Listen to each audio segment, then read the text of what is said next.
I think every pharmacist deserves to live the life they want, and I don't really think many pharmacists are living that life right now, and it's quite sad.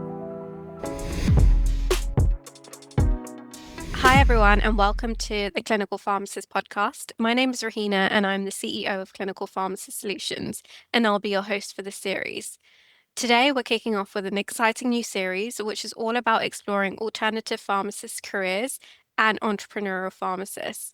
I've been wanting to do this series for some time now, and this podcast really comes from conversations that we've been having with pharmacists for a long time. It's feeling of being ready for the next step in your career, but not always being sure of what the next step looks like and where to start.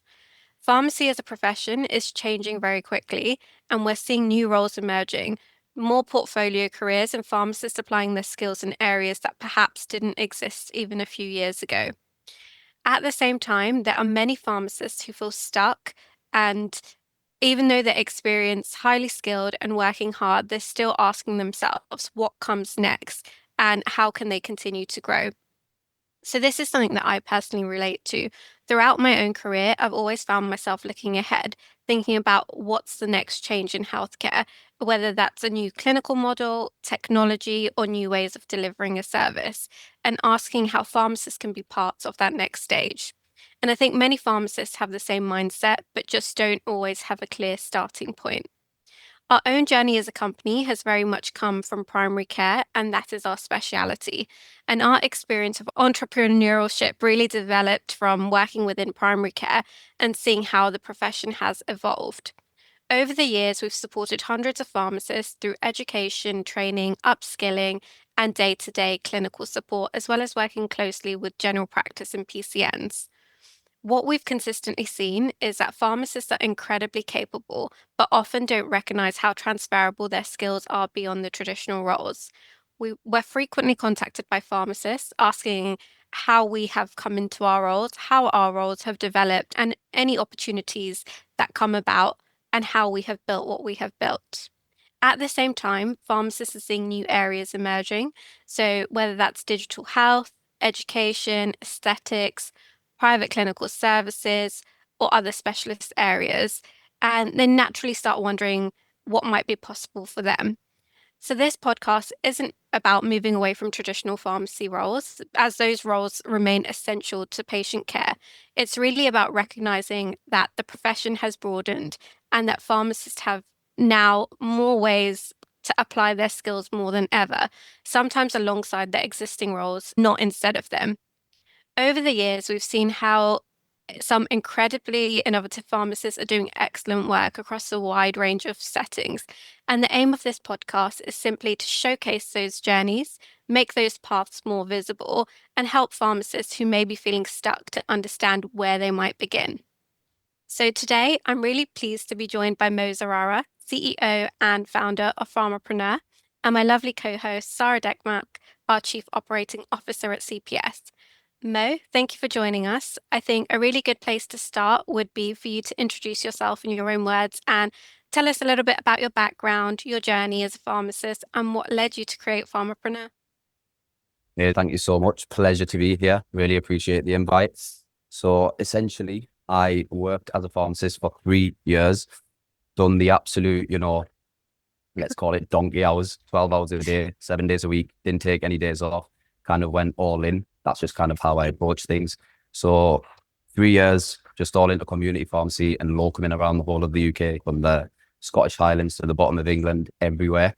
So gained a lot of experience in seeing how things differ from pharmacy to pharmacy, area to area, even things like prescribing habits by doctors and different kind of patients and stuff like that, expectations of patients in different areas, which is completely different. You might think, pharmacy is the same everywhere, but it actually isn't. So essentially worked for 3 years, saved almost every penny I had, bought my parents a house. I thought that was my purpose of becoming a pharmacist because my mother wanted me to be a pharmacist. And so I kind of did it for her, 5 years of sacrifice. It's not a lot of time. I was still young back then. After doing that, kind of realized that there's got to be more to life. Going somewhere where you don't really necessarily enjoy, you don't really feel fulfillment every day, it's not really in alignment with your purpose, your skill, and your passion. It can be very heavy on your day-to-day life. So I thought something had to change, picked up a business book, .com Secrets, Brunson, started reading, learning marketing. I'll just read for an hour every day before work, carried on working as a locum, started investing it into my own knowledge, learning more and more about business. Eventually, put a few pieces together. Pharmpreneur was born, and the whole concept of Pharmpreneur is we take a pharmacist and we teach them the business skills that they need in order to be able to attract their own patients and clients online. And these business skills are around marketing, copywriting, personal branding, social media. And then we teach the clinical skills that they need in order to be able to get to the root cause of a health problem. So a little bit different to traditional pharmacy, traditional clinical knowledge that we have, because we really believe in getting to the root cause and fixing the condition, or at least educating the patient about the condition, what causes it, so they can start implementing the correct lifestyle, nutrition, dietary advice to actually heal the condition. I believe that medications, 80-90% of medications are just a plaster over the wound, and the true wound that actually needs healing under the plaster comes from root cause medicine, functional medicine. And so that's the clinical education that we teach pharmacists inside of Pharmopreneur. Then we show them how to ball everything up into their own transformational health coaching program or health consulting program.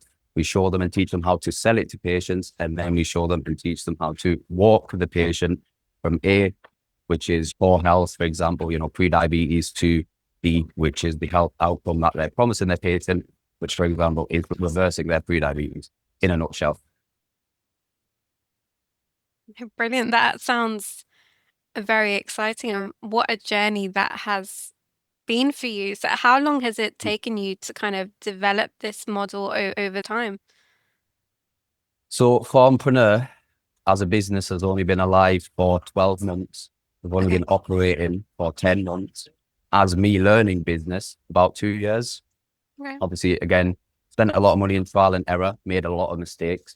It was very hard to figure out the pieces. There's a lot to think about, from GPHC compliance. Being a pharmacist online, you can't just go online and say whatever you want and do whatever you want. There's certain rules and regulations that you actually have to be able to follow to be able to coach patients online and be an online pharmacist without owning an online pharmacy. So, every step of the puzzle was very challenging to figure out, but, we figured it out. I believe that every problem has a solution. I see problems as an opportunity to provide value, because at the end of the day, business is just value exchange. And the only exchange of value comes from providing solutions and actually helping fix a problem for someone.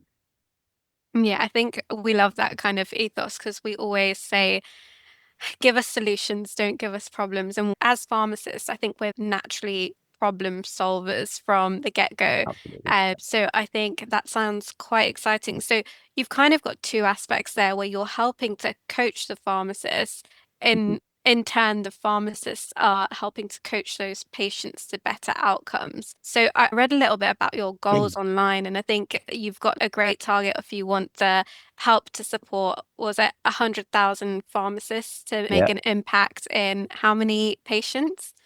And improve 1 million patient lives, which is just 10 patients per pharmacist. It's not that too much. I think it's exciting. I think people don't often recognize that small encounter can be quite life-changing, Yeah. having the correct skill set behind you. And I think me and Sarah often say this. One of the biggest barriers that we generally see for pharmacists these days are that if a pharmacist needs to learn something new, we have got such incredible skill sets behind us, whether it's communication skills, we can relay difficult information very well, we're problem solvers, we're very good at logical thinking.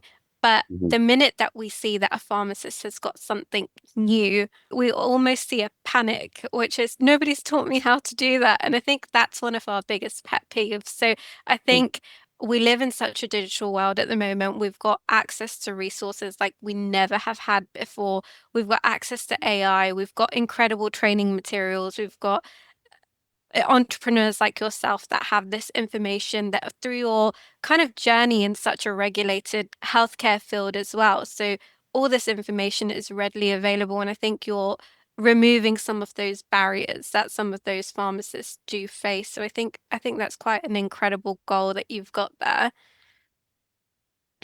Yes. I think one of the biggest barriers that not a lot of people actually understand they have is their mindset. It's all in the mind. Hmm. The biggest part of Pharmpreneur is coaching my pharmacists on their mindset, on Yep. their mental fitness, on their personal development. That's how you actually get to the goals that you want to achieve. The business skills, like you say, readily available. They're very simple to learn. They're very clever. Obviously, it's a hard degree. So from what I've seen, and I'm coaching 20 pharmacists right now, they do not struggle with the business side of it. They do not struggle with the clinical side of it.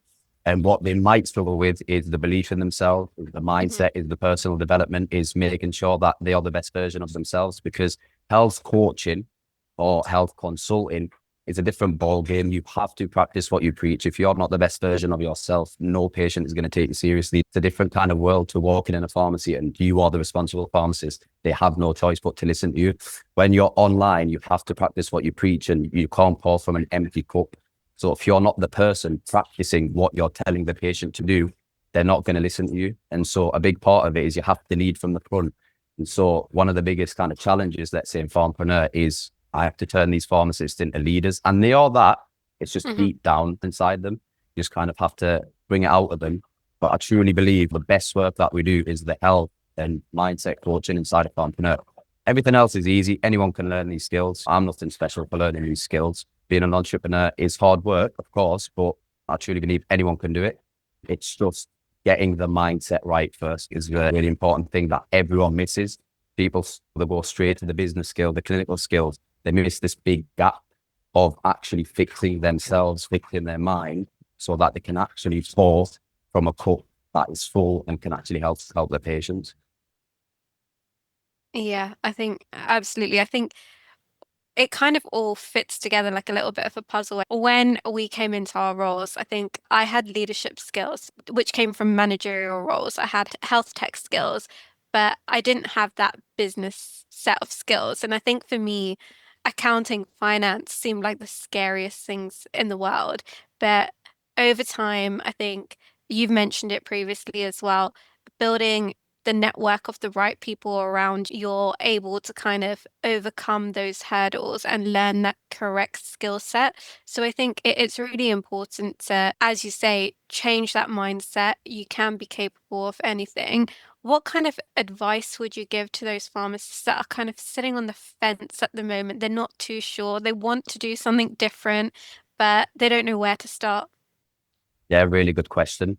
And I've spoke to hundreds of these pharmacists who tell me exactly that. And I know it's a big issue. Pretty much tell them that all the same thing. They're waiting for everything or all of the pieces to fall into the right place for them to get going. It doesn't happen like that. It actually happens flip. You get going and then you figure out the steps as you go along. I think their biggest problems right now is that they feel like I'm not ready to start. I will start when I'm ready. Next thing you know, they're going to be 65, retiring. They've done nothing that they want to do with their life because they're waiting for getting ready. When I started, I was certainly not ready. I was in piles of debt. Again, I bought my parents a house. It was very expensive. I'm an all-in kind of person. The dining table my mum wanted, she was going to get, right? And so I would get it and figure out these problems later. And so these problems turned into like massive accumulated debt. And that's why I just started with a book. The book was 13 quid, wasn't a lot of money, but I just got going. I took the first step. A lot of pharmacists also think of step 20, right? When I have my own fully online health coaching business, what am I going to do? How am I going to do this and that? What they don't understand is you will never have all of the steps figured out. So yes, I can give you the roadmap. You're never going to have the steps figured out. You just have to figure out the next step. Once you figure that out, a whole load of other steps will present themselves. And then you choose the next step after that. And everything changes anyways. So you will set out to do something. As you find out information, you're learning, you're growing, you will end up doing something completely or relatively different. A lot of pharmacists come to me when they first begin in Pharmpreneur, maybe wanting to start in a certain niche or not even knowing what healthcare niche to go into. All of them went into something completely different than our first conversation. Again, that's good because the niche, the problem they help the patients with needs to be in alignment with their purpose, their skill, their passion. So they actually wake up with a bit of fire in their lungs every day, excited to be helping people, excited to be going to work. You're never going to figure that out from day one. It's just not how it works. And I've tried explaining this to pharmacists and some get it, obviously. But that's the role of people like me and you on social media. We need to change the perceptions. And essentially, we do our best to educate or give out information. People can take it however they will. It's often just being able to take that first step. I The think risk. that's where people get stuck. Like, is my first step right or wrong? And I think there is no right or wrong. I think what we've learned over time is like careers don't move forward in one big decision. That one step isn't going to change everything. It moves forward through the small steps, learning new Yeah. skills, having conversations, building the networks, trying new things. When you're outside of your comfort zone, that's probably where you get the most growth. And I hope that these kind of conversations give people permission to start thinking that way. I think we're very much trained to be SOPs and this is the way forward. But once we start thinking what's outside of that, Mm. then we start to build those pathways forward. So I think that first step is always the most scary.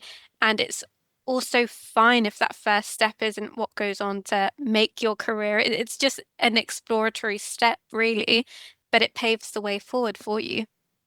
Yeah, I agree. It's also a lot of pharmacists, I think they don't really want to take that risk, or they're worried about taking the risk of leaving that 9 to 5 and taking the ownership. I mean, have you come across that a lot? Have you given them any sort of specific advice about that as well?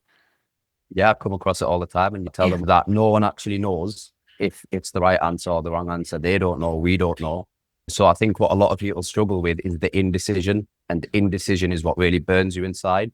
So what I say is you just make a choice, you make a decision, and you will find out if it was the correct decision. Actually making the decision and finding out if it was right or wrong will get you closer to where you want to be faster than just being sat on the fence. A lot of pharmacists say as well, what if I fail? What if this doesn't work out? You know, it's too risky. This is after they sit and say they're not happy, they want everything to change.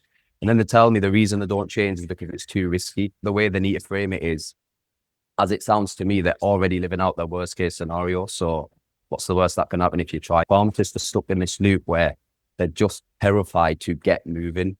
I hope that all changes. And that's kind of my mission, to just get them going towards where they want to get to. A lot of people respect effort as well. They respect that you've given it a go. So us being on this podcast, if our businesses were to not work out, we give it our best shot. That's all I need to know. I'm sure that's all you lot needed to know as well. But in Yeah. 10 years, if we hadn't even tried, I think that's what would really kind of play in your Good, mind. good way of putting it, because time will just keep ticking along and you'll still find yourself basically where you were, which is where you didn't want to be to begin with. Yeah, I think Yeah. it's the fear of risk. I think it's understandable from a lot of perspectives. And people have got mortgages, they've got kids, they've got school, they've got life to consider. So I think it's really kind of scary to be able to take that first risk. But I think we've invested in our education. We've done a master's of pharmacy degree, and there's a lot that we can do to help support patients, and roles are always there. I think sometimes, as I mentioned before, it doesn't have to be taking over your career. It can literally be alongside your career, as you did, Mo, yourself. That hour before work every day, learning something new has helped you to shift this whole mindset, shift your whole career into pharmapreneur as it is. And now you're in a place where you're able to actually help those pharmacists from the learnings and what you have experienced along the way and what was missing in your journey. You've been able to put together to say, hey, this is what I've learned from 10 different resources, 20 different resources, and you've actually put it all in one place to make that transition a little bit easier. It's Yeah. just then about shifting that mindset. Yeah. And that's what Hmm. takes the most work. But it's hard to change as a person. No one's perfect. Yeah. It's just an ongoing journey on getting better and better. I think you said something really interesting there where you said people have mortgages, people have kids. I think where a lot of pharmacists again go wrong is that they get stuck in trying to control the uncontrollable. Mm. You don't control where your money comes from, right? Yeah. Especially if you're religious and you believe in some sort of higher power, you have no control over your sustenance. I think what you need to do is just have a little bit of faith, right? And whatever Yeah. happens, happens. You're not going to die if you try and it doesn't work out. You're still a pharmacist. There's plenty of jobs out there. I could go back to the community pharmacy or to any other pharmacy job at any time. It's not the end of the world. I think that's what pharmacists need to understand. If you try and it doesn't work. Yeah, True. I think that's exactly it. And I think you have to be comfortable with making that a risk as well. There's a lot of different things that you can do to help mitigate that. And even if you're trying something different for a couple of hours each day to shift that mindset, it makes such a big difference. Yeah. You keep saying some really interesting points. I think something really important is 99% of pharmacists don't have their goals written down, planned out. If you were to ask them, what do you want from your life? They have no idea, right? They've never thought about it. They've never written it down in detail. And so when they don't know what the promise is, they're never going to pay the price of what it takes to get there. And then you've also got to think of intrinsic pull. So what is pulling you towards the future? If you don't have that intrinsic pull of something you really, really want written down, defined, you're not going to go towards it. You're just going to stay stuck in that loop. So I think at an absolute basic is just get a pen and paper and simply write down what you want in life.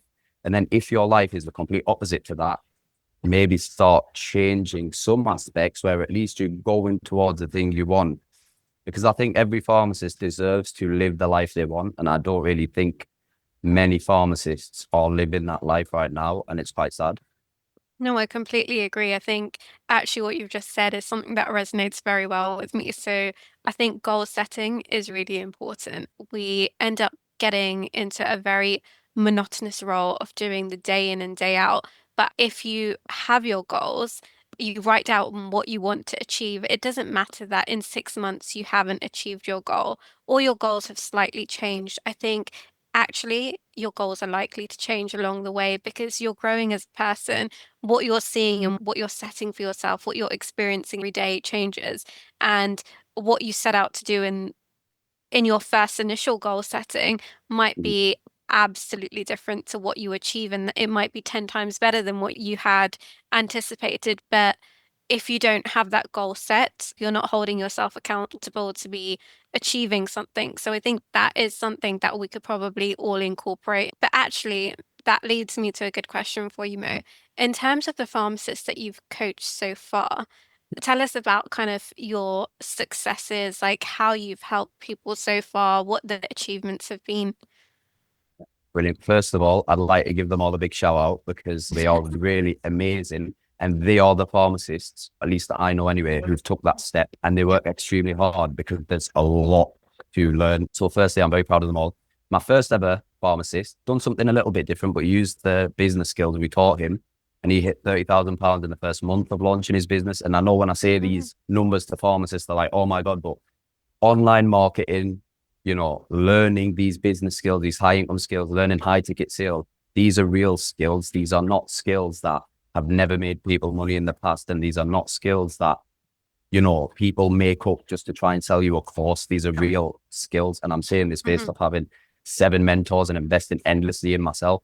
So as of right now, he's my biggest success. But what I had to teach him was less than everything else I had to teach the other pharmacists. Because again, for everyone else, it's the clinical education, it's the GPHC compliance, it's learning how to actually coach their patients, all of the business skills. And these are people who start from the absolute foundations. They've never even posted to social media.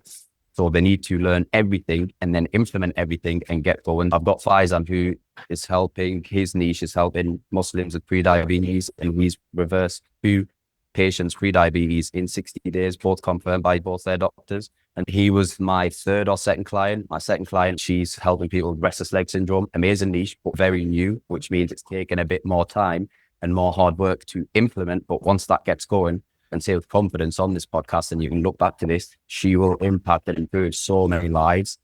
Because the trick, you don't have to teach these patients or help these patients with anything out of the ordinary. It's absolute basic educating them on what is happening in their body, which is something doctors never do, pharmacists never do, because we don't have the time to do it at work. It's not their fault. It's just how the healthcare model is built. So the patients just get told, you have this, take these tablets, you have this, wait until it gets worse and then come back. Patients are never educated about what they have. So all we're doing is educating the patient about what's going on in their body so they don't feel ashamed for having the condition. They feel a bit less anxious for having this condition, and then implementing basic lifestyle, dietary, nutritional advice with support and with accountability. The pharmacist there every single day over Zoom, once a week, on WhatsApp. They can message them directly. It doesn't have to be so strict where you send them an email. People just want coaching. They just want accountability support. They just want the hand held through getting to bed on time, not using the phone, fixing the diet. So it's really that simple. It's basic stuff, but the trick is accountability support and educating these people. And so the rest of my pharmacists, they're all at different kind of levels. Amida started posting on Instagram, and, Amida has 3 kids, never used social media before. So that alone is an amazing achievement. And, she's going to be getting her first few clients soon. Lorraine started posting on Instagram. And again, they're just all learning the skills and going at their own pace. They all work. They all have things to do. And so they're doing these kind of teachings and implementing everything alongside their job.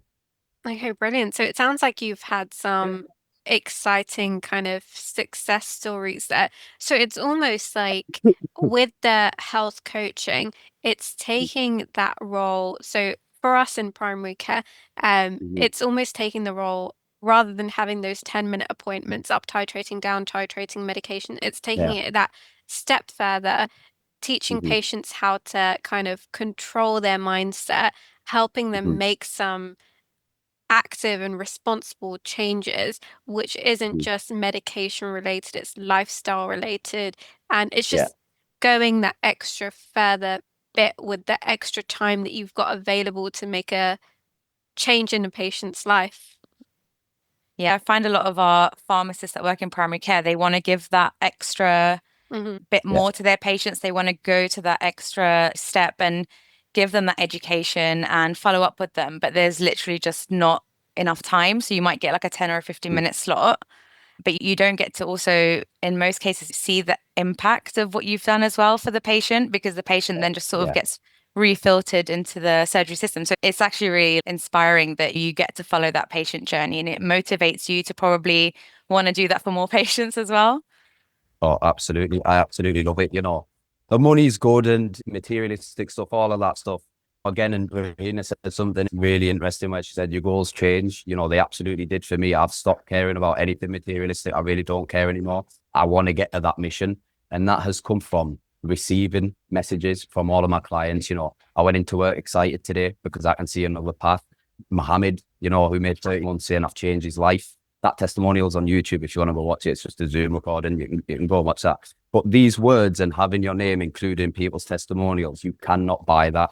Nothing can buy that in the world. And that is real impact. And I think, Sarah, you mentioned an excellent point where you get to hear it. You don't get to hear that in primary care. You don't get to hear that at work unless the patient comes back and, tells you a week later, but you don't know if that's ever going to happen. And I think the missed link that no one's realized in pharmacy is if you want to do that for yourself, you need to learn how to find your own patients.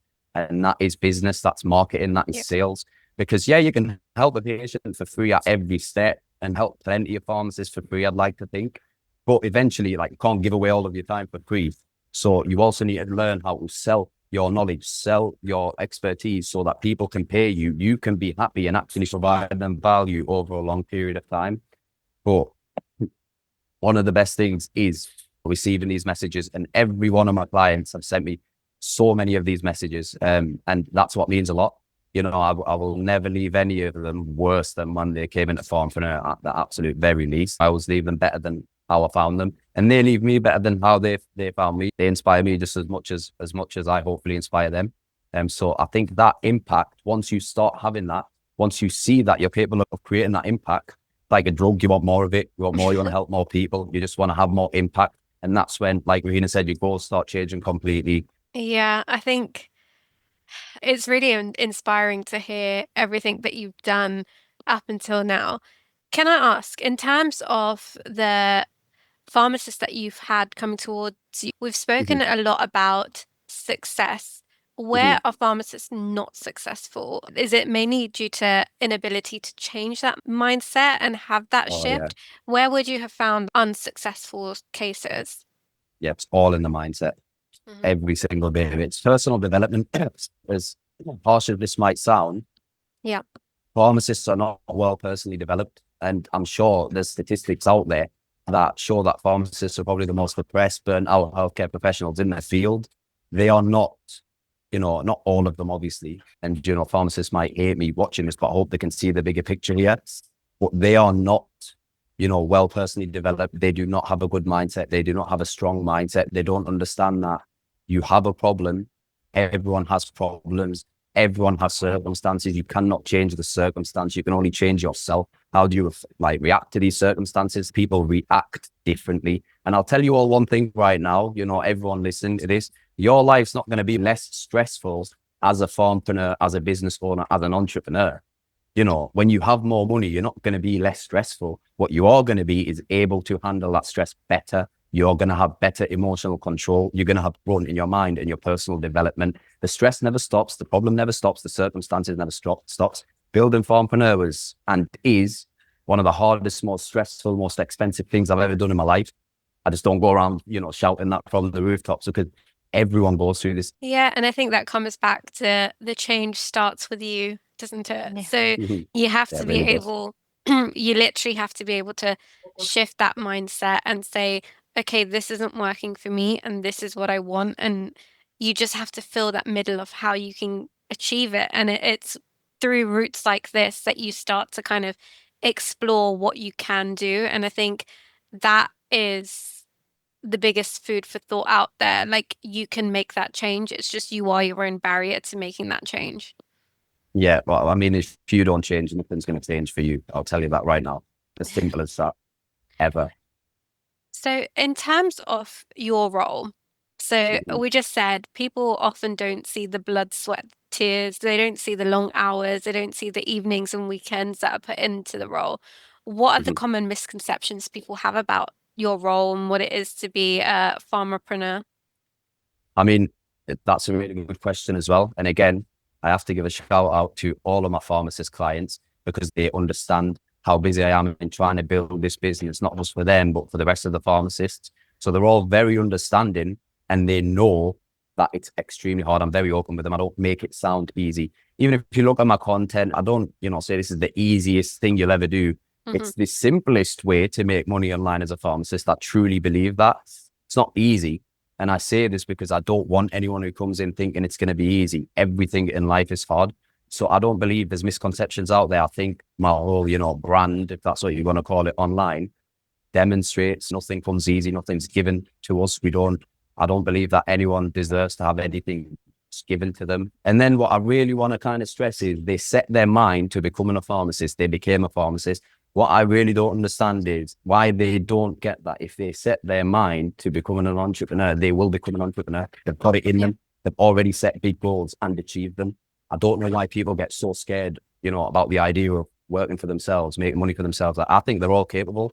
They just need that spark, and people have that spark at different times in their life. Sometimes it's a situation happens, you get that spark, you're like, right, I'm going to change everything. Yeah. Yeah. And I think you've mentioned today mentorship. And I think Mm. mentorship is really important. Oh, And I absolutely. think it's not just about recreating the wheel, redoing something that's already done. If Mhm, someone's done it and you appreciate what they're doing, you want to be able to do something mhm. similar to them. It's about finding mentors, finding someone who's done it, finding out what they did, finding out how they did it, like learning from them. Yeah. And I think having a mentor or having mentors along your way that may also change in the same way that your Oh, goals will absolutely. change. I think that's a really key important thing.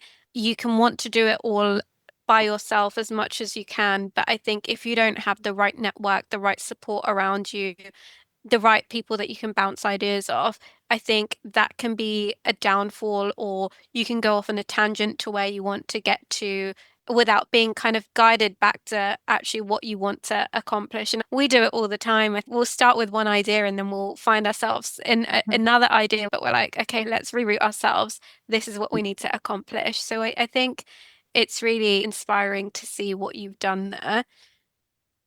I was going to say, when we're around like-minded people with different skill sets, we do like thrive and learn from each other as well.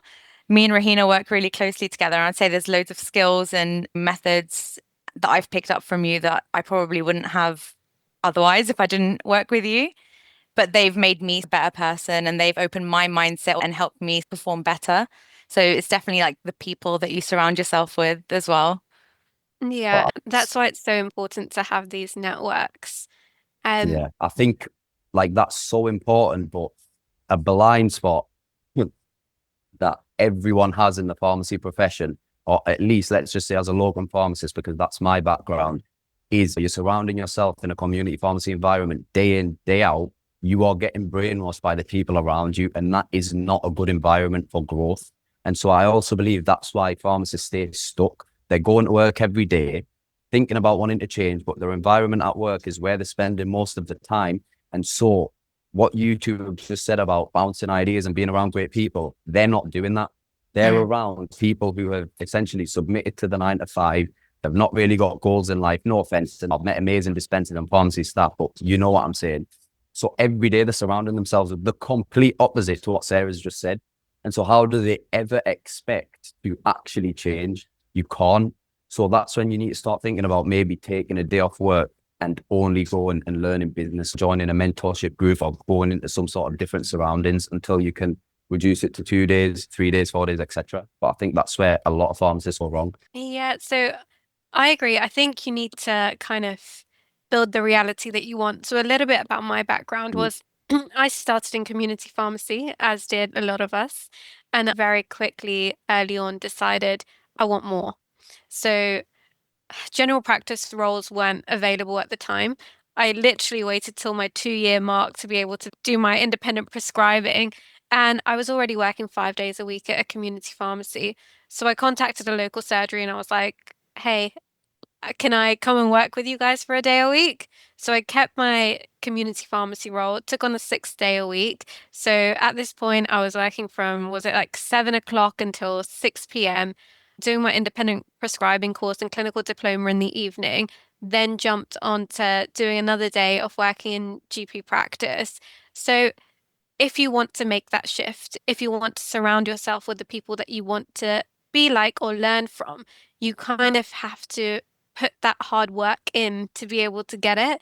And I think nothing will come to you. No one's going to hand you anything on a plate. So for me, after going to that general practice role, I was like, okay, what's next? Like you itch for what's next. And health tech started to come around. So I was like, wow, okay. And that was probably one of the biggest enlightening points of my career, because that's when I started to realize you need to have mentors, you need to learn from people that have not got a similar mindset to you, but have a better mindset to you, that have done things that you didn't even realize you were capable of doing. And one of my mentors, who's also going to come on the podcast as well, has taught me if you're feeling uncomfortable, that's you growing. And I think as pharmacists, as soon as we start to feel uncomfortable, we're like, I don't want to do it anymore. And we see it a lot. And I think that's where I mentioned earlier, nobody's taught me. Nobody showed me how to do that. That's my biggest pet peeve. And I say it to Sarah all the time. I'm like, how do we shift that mentality of nobody's taught me to how can I make this change and how can I do it myself? Yeah. Sorry, Understood. guys. I went off on a monologue there. Yeah, but it's No. true. It's like you can just easily, as pharmacists, you just Google guidelines. Everything's online now. You don't need a book anymore. You know, back in the day, it was the BNF. You'd have to manually hold a book, but you Google guidelines, you read them, you sort of take it in, and then you regurgitate it and put it into practice. So most problem, you can get a solution for a lot of things, and you can learn a lot that you want to learn without even having to open your mouth to speak to anybody at that moment in time. But yeah, we like solutions.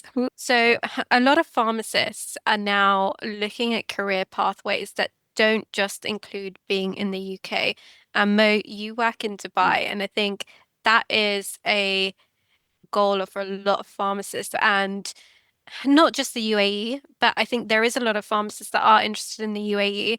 I think we've also got like a lot of pharmacists moving to Nova Scotia, a lot of pharmacists that are going to the US. Tell us about your experience there and how you kind of made that possible for yourself. Amazing question. And I'm going to give you my absolute honest answer. Right. So if you're a pharmacist and you want to move, do not move as a pharmacist with your current skill set, right? Because it is the same everywhere. And I walk into community pharmacies here, and it is, to me, just as depressing as being a community pharmacist at home. So that's mistake number one. If you're going to move country to do the exact same thing you're doing in England, don't do it. And that is, again, my honest advice. Now, when you say I work in Dubai, I do my work in Dubai, but I don't live. I live in Dubai, yes, but I do not work here. I'm not tied down here. And the reason for that is I can do my business from anywhere. And the reason for that is because that was my goal when I set off to build it. I wrote down this business has to allow me to work from anywhere in the world as a UK registered pharmacist, full stop, right? And it also has to allow all my clients to work from anywhere in the world as a UK registered pharmacist. And so again, you need to learn new skills if you want to get to where you want to get to. Changing country is not going to change you. Changing country is not going to change your situation. I did not come here to Dubai to do the same thing I was doing in the UK as the same person. Nothing's going to change. You don't need to change your country. You need to change yourself. And so the trick is to gain the skills you need that will open all of the doors that you need opening. Again, I actually had this goal written down of me living in Dubai as a UK registered pharmacist 2 years ago. Pharmpreneur wasn't a thing. This whole business model wasn't a thing. Anything I'm doing right now wasn't a thing. I didn't think, how's it going to be possible? Because I knew I wouldn't come here and work as a community pharmacist. I knew it would be the same. I've been on plenty of holidays. And so I think the important thing people need to understand is set your goals, find out what you want before you start changing countries and moving around the world, because you'll just end up stuck in a situation you don't want to be in a different country, which is extremely hard. You know, you don't understand the rules. Sometimes you don't even speak the language. I don't have a clue what's going on here. I'm just figuring it out as I go along. Obviously, I can speak Arabic, so it helps a little bit. But if I was here working, I would rather do it in the UK because that's my field. I understand everything. So I wouldn't recommend doing it. I'd recommend changing yourself, then think about changing countries. And that just comes from actually writing down, what do you want? I designed this life, if you want to call it, 2 years ago. This isn't an accident. I had no idea how it was going to happen 2 years ago, but that's the point of setting goals. You write down what you want. I didn't say write down what you think you can get. I said write down what you want, and then you figure it out along the way. That sent chills actually, because it's, you know, it's motivating, I think, for everyone out there to know that you literally put that down and now you've achieved it within 2 years.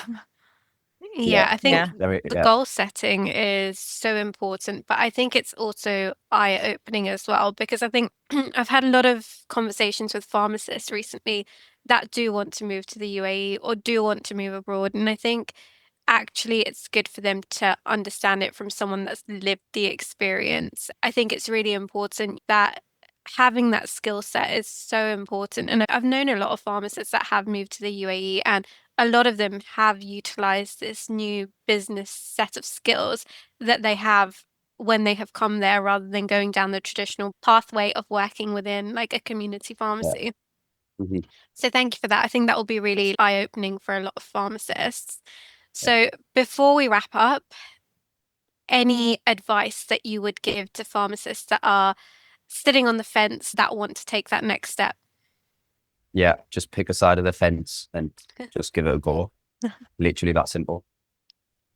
Perfect. So, Mo, thank you for sharing your journey with us today. I think it's really important from this conversation that there isn't one single path for pharmacists anymore, and a career development doesn't always make a big change overnight. So I think that's really important for people to understand.